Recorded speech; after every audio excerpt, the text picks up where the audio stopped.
Hello and welcome to Meal Kit Reviews. MOAB 6. Goodness, I reviewed the MOAB 10 a long time ago, and it was and still is one of the most popular videos I've ever published. MOAB 6, it's a very handy size EDC pack. If you're anything like the average bag user, the bigger the bag, the more you'll cram in it.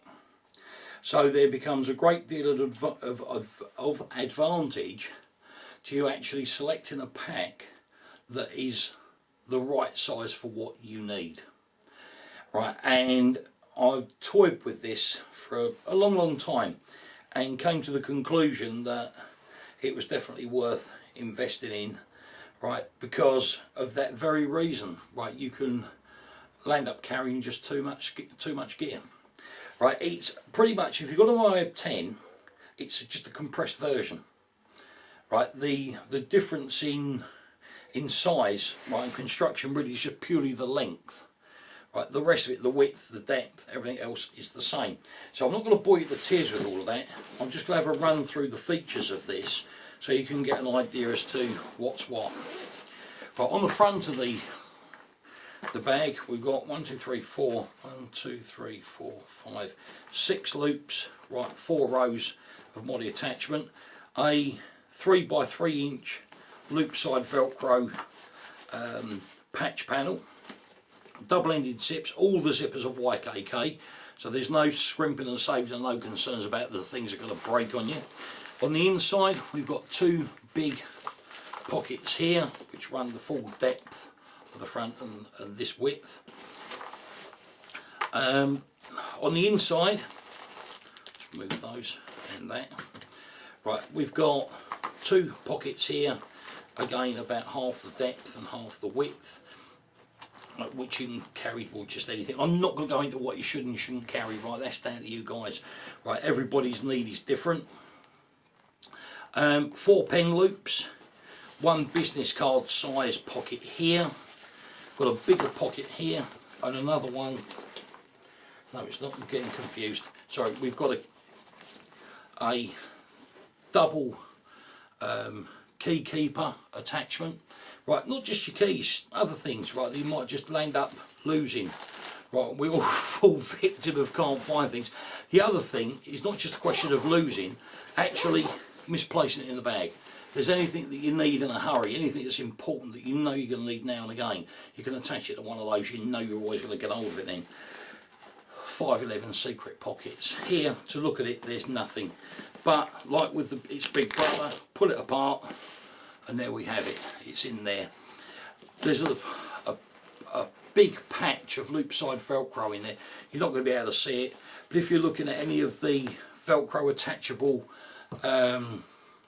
pouches and holster that 511 produces, that's where you could go hiding them. Sorry. Move on to the main compartment. Again, double-sided zipper, and we've got a mesh pouch on this side. Okay, there it is. Right, another pouch below that, which is just nylon. There's no mesh there. We've got an adjustable, bungee adjustable pouch on this side. Ideal. This is an ideal bag if you carry a tablet with you. Right, full size iPad will fit in there with no problem at all.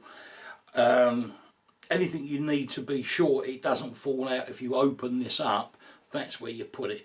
And it's got an adjuster on there so you can make sure it's nice and snug. Just do this up.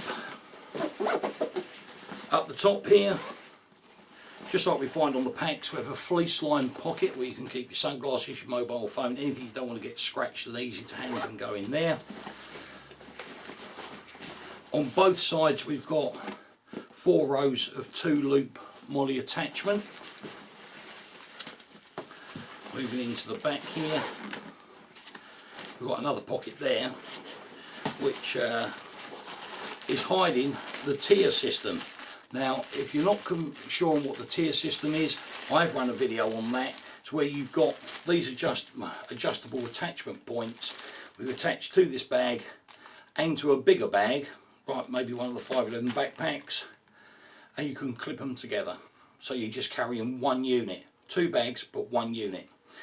Absolutely superb idea that is. I love that idea to death. On the back of the main compartment we have these anti-slip patches, and believe you me, you're probably fed up with hearing me say this, they really work. I don't know what that material is, but there's not much of it, but whatever it touches it grips really well, and it stops this bag from sliding around all over the place. Sorry. When you move up onto the shoulder strap, we've got 2 more bits of that non-slip material, and again it really does work, right? You know, I'm very, very impressed with that. The great thing about this bag, and this is one thing which in the very early days of my interest in this brand sorry, was that they produce stuff that's ambidextrous. I'm left-handed. Now I have great difficulty in buying things that are for left-handed people. Their bags, these in particular, you can set this sling up to attach this corner or this corner, thus giving you left and right hand carry.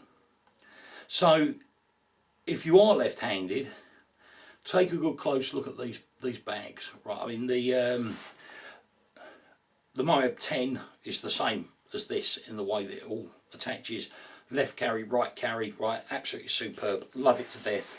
Right, the pocket on the top of the shoulder strap, I just keep a small pair of binoculars in there. Right, you could keep a radio in there. If you do, you've got an exit point here, which is just like a buttonhole where you can run a wire out through there. You may decide to keep your MP3 player in there, your mobile phone, whatever you want. But there's even the thought got into an exit point for the wire if you have one. On here you got 4 loops, 2 wide of MOLLE attachment with a Velcro, the loop side Velcro on there for more patch attachment if you're a patchaholic. Right, quick release buckle here that should be up near your shoulder should you need to dump it quickly, and the shoulder pad is fully adjustable. You can actually remove it, it's Velcro attached, so if you need to move it down past this adjuster here, you just undo that. It's easy as that. So we've got it down a bit further. So it already depends on where you're going to carry it and how you're going to carry it. If you've got any questions on this, please feel free to ask. So it's one of those bags that there's lots and lots of features. Chances are there's going to be questions that you've got on this. I don't have an issue with answering your questions, right? If you just want to drop me a line, I'll find the answers for you. If you're new to Milk It Reviews, please hit the subscribe button. Right, there's lots of review videos coming out, and if you're a subscriber, you get the notification when they've been published. Simple as that. I don't work for 511. I don't make any money out of doing this. I get lots of questions about that, and I'm sorry I keep repeating myself if you've heard this before, right? But a lot of people think that I work for them. A lot of people think that I get paid by them for doing this. I don't. Right? I do it because I've been a long-term user of the brand. I've got trousers and shirts, right, that I've had for donkey's years. They're still as good today as they was when I first bought them. Right, so I just like to pass on my feelings and my opinions, and that's all they are, on how I find the products, the features and the quality. And the one other thing that I will add, I get a lot of feedback from viewers. Those people that have had the odd problem, have always been really minor problems. Nobody's actually come to me and said, oh, I've had a major fail of this or that. It's never ever happened. And what I have learned is that when they've gone back to 511 and said, I've got a problem, 511 have jumped on it straight away and put that problem right without hesitation. Now to me that says an awful lot. It's a great deal of faith in the brand right from the people that work for it. Right, and I find that brilliant. Anyway, thanks for watching. Any questions? Let me know. Thanks. Bye bye.